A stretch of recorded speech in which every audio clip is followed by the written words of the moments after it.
करके जड़ भरत के रूप में अंगिरा गोत्र में ब्राह्मण कुल में उत्पन्न हुए हैं। रघुवर को सुंदर सा उपदेश देकर के कल्याण किया। ऐसी कथा पंचम स्कंद में सुखदेव जी महाराज राजा परीक्षित को सुनाते हैं। उसके बाद में नरक में कर्मों के अनुसार यातनाएं कौन कौन सी पाप करने से क्या क्या यातना मिलती है, वो सब यातनाओं का वर्णन भी इस पंचम स्कंद में आता है। और उसके बाद में जिस समय ये कथा सुनी, राजा परीक्षित जी ने तो उनका शरीर पत्ते की तरह कांपने लगा। तो उन्होंने कहा कि प्रभु ऐसी कोई कथा है जिसके द्वारा अगर भूल से हमसे आपसे किसी जन्मानों से गलती हो गई हो, अनजान से जान से कोई ऐसा उपाय है कि उसे पाप से उस जीव की मुक्ति मिल जाए, तो अजामिल की कथा कान में कुब्जे दो जाकर सिद्ध दास्या परित अजामिला नामना नष्ट सदाचारो दास्या संसर्ग दूषिता। नाम बड़ा है कि राम बड़े हैं, तो राम और नाम की महिमा का वर्णन किया गया, जिसमें नाम का आश्रय लेकर के यमराज के दूत आए हैं अजामिल के सामने, और उसने अपने पुत्र नारायण जो है उसका नाम लिया। उस नारायण के नाम के प्रभाव से यम की यातनाओं से उसे मुक्ति मिली, वैकुंठ धाम गया। अर्थात व्यथा जाए तन धन सभी, व्यथा जाए धन धाम, और व्यथा न जाता है कभी नारायण का नाम। एक कथा है। इसके बाद में यहाँ पर जब नारायण नाम की महिमा का वर्णन हुआ, नारद जी और महाराज बृहस्पति जी देवलोक गए। देवलोक में इंद्र ने गुरु का अपमान किया, जिससे वो वहां से पदच्युत हो गए। फिर वृत्तासुर के साथ भगवान का इंद्र पद प्राप्त हो गया, जहाँ पर उसके पद के लिए दधीच की हड्डियों से आज वज्र का निर्माण हुआ, जिसके द्वारा आज वृत्तासुर का वध हुआ। इसके बाद नारद बाबा कन्नौज से चल के हरदोई पहुंचे हैं, जहाँ पर हिरण्यकश्यपु हिरण्याक्ष का जो भाई है वो राज्य करता है। उसको जब ज्ञात हुआ कि हमारे भाई का भगवान विष्णु ने बराह रूप धारण करके उनका वध कर दिया, तो ब्रह्मा की तपस्या करी, और ब्रह्मा ने जब तपस्या से प्रसन्न होकर के वरदान दिया, तो वरदान में मांगा न पृथ्वी न भूमो न अंबरे, हम पृथ्वी पर न मरे, न घर में मरे, न बाहर मरे, न आकाश में मरे, न पृथ्वी पर मरे, न मर गई तभी इसी जीव जंतु से मेरी मृत्यु न हो। बहुत बड़ा कथा है, प्रहलाद चरित्र बहुत उत्तम है। उस प्रहलाद भक्त के द्वारा नरसिंह भगवान का प्राकट्य हुआ। बोलो नरसिंह भगवान की हो। नरसिंह भगवान का सुंदर व्याख्यान सुनाते हुए राजा परीक्षित को कथा बड़ी है, क्या करें, हमारा मन तो नहीं मान रहा है। कभी अवसर मिलेगा तो जो छूटी हुई कथाएं हैं उनको हम विस्तार से सुनाएंगे, और जो विस्तार से हो गए उनको सूक्ष्म करेंगे। इसके बाद में सत्संग स्कंद को पूरा किया।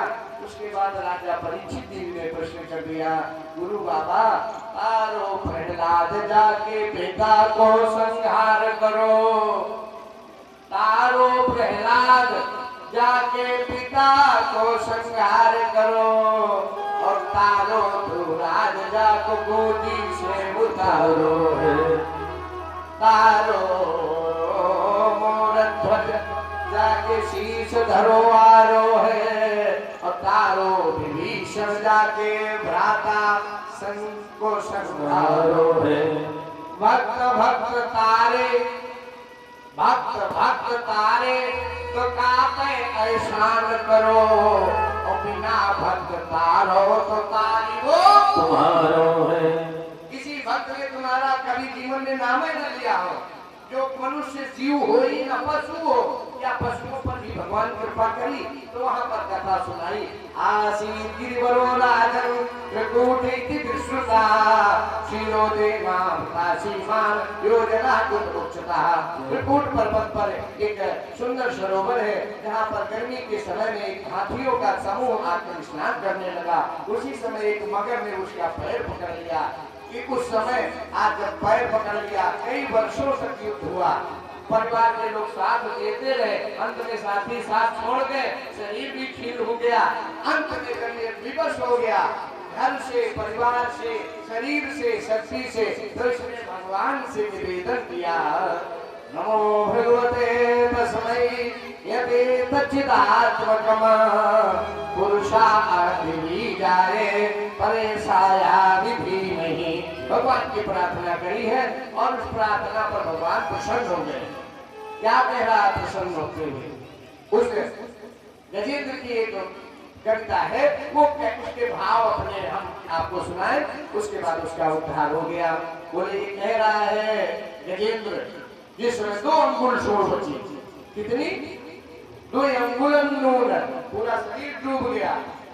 और जब डूब के बिल्कुल प्राण निकलने वाले हैं, उसी समय एक कमल का पुष्प इसकी सूंड के ऊपर आ गया और इसने भगवान से प्रार्थना करी, सुना है प्रभु बचाई थी लाज द्रौपदी की और सभा मध्य आकर के दुशासन को बचाया था,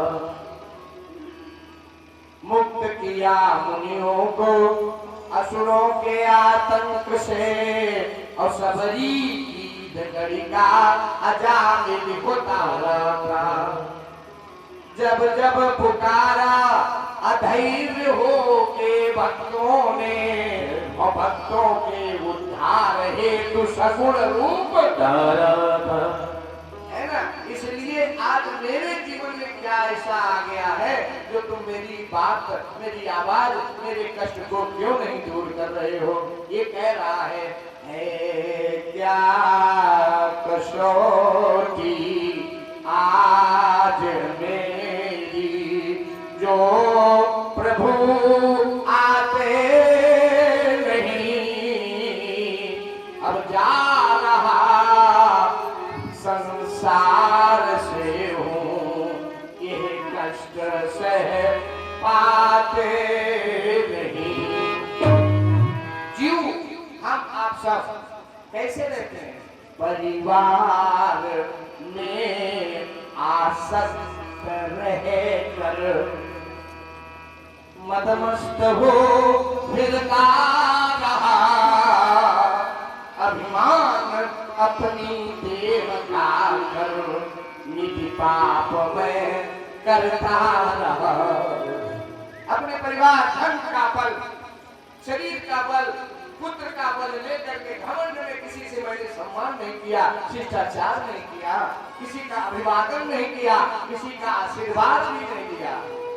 परिवार में आसक्त होकर मदमस्त हो फिरता रहा, अभिमान अपनी देह पद धन का निधि पाप में करता रहा। भेंट तुमको क्या चढ़ावे? देखो भेंट क्या दे? भगवान को हम भेंट क्या दे सकते? गजेंद्र कह रहा मेरे पास तो कुछ नहीं, धूपबत्ती फल मिष्ठान पंचामृत कुछ भी तो नहीं है। तो इसकी अंतिम बात को ध्यान से सुनिए। भेंट तुमको क्या चढ़ाए? पास में कुछ है और पशुओं ने जो मुझको दिया है, तुमको समर्पित है वही। ये शरीर आपका है, ये श्वासें आपकी हैं, यही आपने तो यही हम दे पा रहे हैं और मेरे पास कुछ भी नहीं है। अंतिम क्षणों की प्रार्थना स्वीकार कर लो हे प्रभु, जा रहा संसार से हो उद्धार कर दो प्रभु। ऐसे जब उद्धार की बात आई तो भगवान के कानों में आवाज गई। भगवान वैकुंठ से भागे, गरुड़ ने पूछा कहाँ जा रहे हो? बोले बताने का समय नहीं है। शीघ्र आए और आकर के अपने चक्र सुदर्शन से उस मगर को सिर काटा और हाथी को अपने हाथ से उठा करके बाहर किया। ये पूर्व जन्म में इंद्रदुम्न नाम का राजा था, जो हाथी था। भूल बस भगवान का दुर्वासा का अपमान हुआ, उन्होंने श्राप दे दिया, भगवान ने उसका उद्धार किया है। और जो ग्रह है ये गंधर्व था, एक बार निर्वस्त होकर के स्वर्ण गंगा में स्नान कर रहा था और महात्मा दुर्वासा मौनी अमावस्या का व्रत किए थे। उसी समय पैर खींचा तो उन्होंने श्राप दे दिया है, पापी तू गंधर्व पुत्र होकर के हु गंधर्व था, तुम पाप कर रहा है, हम तुम्हें श्राप देते हैं, तुम जाकर के मगर बन जाओ। तो इस श्राप से मगर बना, इंद्रदुम्न राजा हाथी बने। इन दोनों को प्रार्थना पर भगवान ने आप दोनों का उद्धार किया। राम कृष्ण कथा के हेतु अनेका अपरम विचित्र हरि अनंत हरि कथा अनंता और कहे सुने बहुविधि सब सुनता। इसके बाद में आज जैसे ही उसका उद्धार किया भगवान ने, उसी समय समस्त देवता भगवान के पास पहुंचे। भगवान मेरी रक्षा करो, क्योंकि देवताओं के इंद्र के लोक पर दैत्यों ने आक्रमण कर दिया। भगवान बोले तुम्हारी रक्षा नहीं कर पाएंगे, रोज तुम्हारी समस्या, एक बार हो दो बार हो, तुम पहले समझौता करो, क्योंकि देवता और दैत्यों में कोई अलग नहीं है। माताएं दो, पिता एक पिता माता दो। एक स्थिति है जिससे दैत्य उत्पन्न हुए, कश्यप पिता है, और अदिति से देवता और दानवों में भाई का नाता था। पिता एक है, पर ईर्ष्या और कपट में पड़ भाई से भाई लड़ जाता था। आज लड़ाई हो रही, समुद्र मंथन का प्रयोजन हुआ, जिसमें 14 रत्न निकले हैं। देवता और दानवों ने मिल करके किया, जिसमें एक वस्तु पहले हलाहल विष निकला। भगवान भोलेनाथ ने दिया, नीलकंठ भगवान की जय हो। गाय निकली, ब्राह्मणों को दी गई, पंडित जी सेवा करो, है ना। और इन ऐरावत हाथी निकला, जिसे महाराज इंद्र को दिया गया। उच्च सेवा घोड़ा निकला, जिसे दे दिया गया राजा बलि को। और उसके बाद अप्सराएं निकली, इंद्रलोक में गई। कल्प वृक्ष निकले, वो भी इंद्रलोक में सुशोभित हुए। शंख निकला, भगवान ले लिया। चंद्रमा निकला, भगवान शिव ने अपने मस्तक पर धारण किया। उसके बाद अप्सराएं स्वर्ग में गई। वारुणी मदिरा निकली, वारुणी यही 14 रत्नों में। उसको क्या किया गया? देवताओं ने कहा नहीं लेंगे, दैत्यों ने कहा जबल जोश में अच्छा समुद्र मंथन करेंगे। उससे वारुणी दैत्यों में भी है। इसके बाद में धनवंतरी निकले हैं, जो आज उसमें अमृत कलश लेकर के उस अमृत का विभाजन देवताओं के और दैत्यों के बीच में मोहिनी रूप धारण किया भगवान ने, और देवताओं को अमृत पिलाया और दैत्यों को उससे वंचित कर दिया। देवासुर संग्राम हुआ, राहु ने छुप करके अमृत पी लिया है। सूर्य ने उसका संकेत किया, जिससे उसके 2 भाग हो गए। भगवान ने सोचा सब मर गए तो देवता निष्कंटक हो जाएंगे, है ना।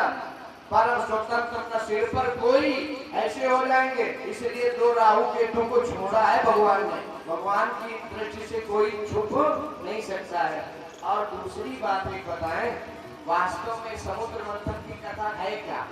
अगर इसको अपने ऊपर तुमने सुना, नहीं आप लोगों ने सुना, ठीक है, तुमने क्या सीखा, क्या सीखना चाहिए, इससे हमें क्या मिलेगा? तो आप अपने शरीर को ज्ञान और वैराग्य कर्म रूपी मथानी से मंथन करो, और फिर इस शरीर में 14 रत्न है, आपको कहीं बाहर जाने की जरूरत नहीं। इसी में 14 रत्न प्राप्त होंगे। कैसे होंगे? सबसे पहले अमृत, जो आनंद का सिंधु है, आनंद सागर कहते हैं ना, जो आनंद सिंधु सुख राशि की करते कई लोग सुभाषी। आनंद सागर का जो अमृत आनंद रूप है, उसको प्राप्त करना है तो पहले मंथन करो, सत्संग करो, कर्म करो और ज्ञान के मार्ग पर चलो। और सबसे पहले इस शरीर से क्या निकालोगे? जो वहां निकला हलाल विष। तो आपकी प्राणी में जो विष है, क्रोध, जब तक इसको नहीं निकालोगे तब तक आपकी बुद्धि जो काम धेनु गाय ये सद्बुद्धि नहीं बनेगी, दुर्बुद्धि के रूप में काम करेगी। तो सबसे पहले इन हम सब जीवों को अपने इस पंच भौतिक शरीर से आनंद तत्व, आनंद अमृत तत्व पाना है, तो क्रोध का त्याग करो। दूसरा, सद्बुद्धि जब होगी तो मन स्थिर होगा, और मन स्थिर करने के लिए ऐरावत हाथी निकला। और मन क्या है? मन है चंद्रमा का घोड़ा। और घोड़ा किसको दिया गया? देवताओं ने नहीं दिया, उच्च सेवा घोड़ा दिया गया किसको? दैत्यों को, राजा बलि को। तो वो मन जो है इसको स्थिर करो, और इसको जब स्थिर करोगे तो धारणा, एकाग्रता तुम्हारी बनेगी। और जब तक मन स्थिर नहीं होगा तब तक आप ध्यान, पूजा, भजन में मन नहीं लगेगा। फिर इसके बाद जो रत्न निकले धीरे धीरे अक्षनाएं, वासनाएं आएंगी, आपको सताएंगी, उनको छोड़ दो, ऊपर फेंक दो, उनमें आसक्त मत हो जाओ। फिर कल्पवृक्ष दिखाएगा फल देने वाला, उसमें तुम लोभित हो गए, धन आएंगे, वैभव आएंगे, अवसर आएंगे कि पैसा ले लो, काम कर दो। उसमें अगर कल्पवृक्ष धन के वृक्ष में फंस गए तो तुम्हारा अमृत तत्व, परम तत्व प्राप्त नहीं होगा। चंद्रमा, आपने प्रश्न किया था, कहा अजय भैया? एक प्रश्न आया था आज मेरे सामने। आज एकादशी है, एकादशी को चावल क्यों नहीं? यही धर्म शायद। देखो, कोई व्रत हो, कोई जप हो, कोई यज्ञ हो, कुछ उसके नियम होते हैं। जैसे आपके विद्यालय के कुछ नियम है, आपके घर के कुछ नियम है, ऐसे व्रत के भी नियम है। एकादशी को चावल क्यों नहीं खाना चाहिए, ये प्रश्न है। पहली बात भैया, पहली बात एकादशी को उड़ीसा जगन्नाथपुरी में भगवान का महाभोग चावल से ही लगता है। पहली बात, जिसकी वजह से वो एक दिन भगवान, एकादशी भगवान विष्णु का रूप है, उस दिन भगवान का महाभोग लगता है, इसलिए हम लोगों को उसको ग्रहण नहीं करना चाहिए। एक चीज। नंबर 2, चावल में वैज्ञानिक रूप से अगर वर्णन करा जाए तो जल तत्व की अधिकता होती है। चावल ज्यादा खा लो, बार बार बाथरूम जाना पड़ेगा। और जल तत्व से चंद्रमा निकला है, समुद्र से चंद्रमा निकला है, और चंद्रमा मन का स्वामी है। और जब हम कोई व्रत करेंगे, चावल अधिक खाएंगे, तो मन की जो इंद्रियां हमारी हैं, जो हमारे ब्रह्मचर्य में अवरोध उत्पन्न कर सकती हैं, साधना में व्यतिक्रम डाल सकती हैं, इसलिए उसका प्रयोग वर्जित है, इसलिए उसका प्रयोग वर्जित होता है। अब रही बात दूसरे प्रश्न की, वो कल बताएंगे इकट्ठे में। बोलो गोविंद भगवान की जय हो। आगे क्या हुआ है? 14 रत्न हुए, 14 रत्नों का विभाजन हुआ। भगवान भोले बाबा बोले मोहिनी रूप हमें दिखाओ।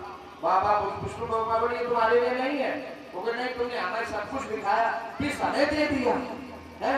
और जब मोहिनी रूप आया वो हम देखना चाहते, बोले नहीं तुम्हारे मतलब का ही नहीं माने बाबा। तो भगवान ने उनकी मनोकामना पूरी करी, मोहिनी रूप बनाया, जिस पर भोले बाबा का धैर्य, एकाग्रता खंडित हुई। ऐसा है भोले बाबा। बाबा भगवान की माया जो है ना, अपार तेरी माया, अपार तेरी माया, माया है तेरी अपार, अपार तेरी माया, माया है तेरी अपार, अपार तेरी माया, माया है तेरी अपार, अपार तेरी माया, अपार तेरी माया, अपार तेरी माया, अपार तेरी माया, माया है तेरी अपार, अपार तेरी माया, माया है तेरी अपार।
नचावत बोले बाबा का ये कथाएं हैं। इसके बाद बोले बाबा चरित्र है।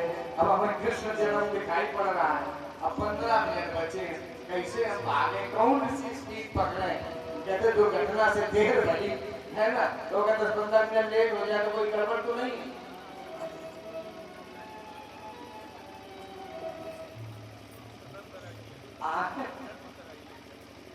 अच्छा ठीक है, जन्म करा दे।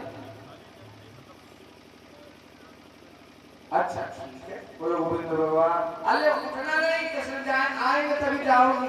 देख लो, अब बताओ आपके मन की क्या ये सभा ये वो हमारी सब चिड़ैया है, वैसे तो हमारी बहनें हैं, बहुएं हैं, माताएं हैं, लेकिन यहाँ जब हम बैठ गए गद्दी पर आपने बैठा दिया तो हम सबके पप्पा गुरु है ना, पप्पा होते सबसे बड़े हैं इस समय खिला। और नीचे आ जाएंगे हमारे बड़े भैया बहना बिटिया सब हमारी अपनी है ना। इसलिए आगे से थोड़ा सुनिए, हम सुनाएंगे। और कामन में भगवान इंद्र के ऊपर जब आपत्ति आई तो उनकी माता अदिति ने एक पैव व्रत किया, जिससे वामन भगवान का प्राकट हुआ। बोलो वामन भगवान की। राजा बहरोचन का पुत्र राजा बलि प्रतिवर्ष ये करता है। भगवान वामन रूप धर करके उसके पास गए, 3 पग पृथ्वी मांगी, एक से पृथ्वी नाप ली, एक से आकाश नाप लिया, तीसरे पग के लिए जगह नहीं बची, तो आज दोनों लेट गए हैं। पति पत्नी उसके सिर पर रखा, उसको अमरत्व का ज्ञान प्रदान दिया है। आशो स्थामा बलि व्यासो हनुमान से विभीषणा कृपा परशुराम से सत्सैते चिरजीवना।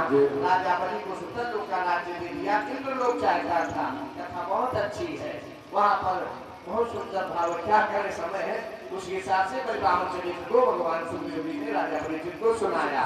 इसके बाद में अम्बरीश चरित्र है 9वें स्कंद में। इक्ष्वाकु वंश है, हरिश्चंद्र रोहित के हरित के सुदेव के पंच के भरु के बाहु के अंशुमान के असमंजस के दिलीप के भगीरथ खट्वांग देवबाहु रघु प्रथु आज के दशरथ के राम लक्ष्मण भरत शत्रुघ्न, इनके लवकुश आदि सब बच्चे परिवार है। और ये वंशावली भैया बड़ी ये फोटो में तुम्हारी जो है ना कम पड़ जाएंगे, कितना बड़ा वंश है।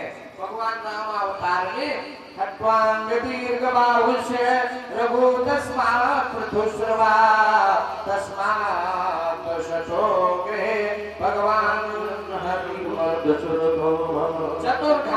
चतुर रूप में भगवान राम लक्ष्मण भरत शत्रुघ्न पैदा हुए। कब हुए? एक बार भूपति मन मारे, एक बार भूपति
सुंदर मंगल चरण होने लगा। दशरथ पुत्र जन्म सुनिकाना मानो परमानंद समाना, जाकर नाम सुनत शुभ होई और मोरे के आवा प्रभु सोई। गुरु में परम गए रघुराई अल्पकाल विद्या सब। विश्वामित्र के साथ यज्ञ कराया और एक संपूर्ण होने के बाद स्वयंवर में सीता का हुआ। जहाँ पर सीता के साथ विवाह हुआ, वापस आए और वापस आके बरलीला में के बरलीला में रावण आदि का वध करते हुए पुनः राम राज्य परिचय त्रैलोका हर्षित भय गए सब शोका। और इसी को पूरी रामायण को 9 दिन की रामायण होती है, 24 घंटे की होती है, मास पारायण भी होता है और एक श्लोक में हम सुनाएंगे, उसके बाद आपको कृष्ण जन्म। एक श्लोक में पूरी रामायण बोले कैसे, बोले आदो राम तपोवनादिगमनम हत्वा मृगया कांचनम वैदेहीहरणं जटायुमरणं सुग्रीवसं भाषणं बालिन्दनं समुद्रतरणं लंकापुरी दाहनम पश्चात रावण कुंभकर्ण हननम श्री रामायण। बोलो रामचंद्र भगवान की जय हो। राम की कथा ठीक है। इसके बाद प्रभु वंश विश्वामित्र की उत्पत्ति अयाति वंश की कथा, अंत में राजा परीक्षित का प्रश्न। गोविंद हरे गोपाल हरे गोविंद गोपाल हरे गोविंद हरे गोपाल हरे गोविंद हरे गोपाल हरे जय जय प्रभु दीन दयाल हरे जय जय प्रभु दीन दयाल हरे। आकाश हिमालय सागर में आकाश हिमालय सागर में पृथ्वी पाताल रसातल में पृथ्वी पाताल रसातल में यह मधुर शब्द गुंजा रहे, यह मधुर शब्द गुंजा रहे। गोविंद हरे गोपाल हरे गोविंद हरे गोपाल हरे जय जय जय जय प्रभु दीन दयाल हरे जय जय प्रभु दीन दयाल हरे।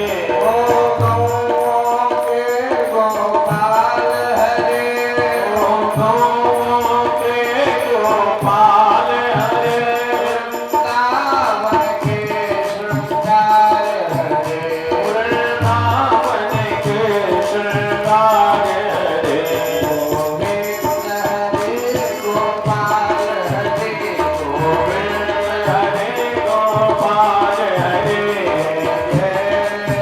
हरि जय जय प्रभु दीन दयाल हरे जय जय प्रभु दीन दयाल हरे जय जय प्रभु दीन दयाल हरे जय जय प्रभु दीन दयाल।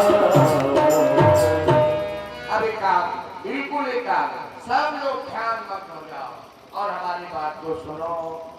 परीक्षित जी कहते, गुरु बाबा जो तुमने सुनाया बहुत अच्छा, परंतु अभी हमारी आत्मा तृप्त नहीं हो पाएगी, जो चाहिए वो मिले नहीं है, जिसकी खोज में मैं हूँ उसका सभी वर्णन नहीं हुआ। बोले क्या मतलब, बोले कभी तो वंश विस्तारो भवता सोम सूर्यो। आपने समस्त वंश वर्णन किए, वंशावलियों का आपको अपने बोलो, थोड़ी देर शांत हो जा। हमने निवेदन भी किया, उसके बाद ये आप पीछे वाली तुम अच्छी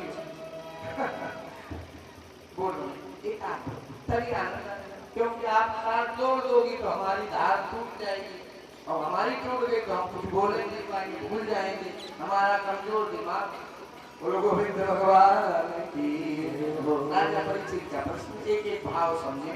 कथी तो आपने कहा वंशों का वर्ण विस्तारो, विस्तार से भवता सोम सूर्यो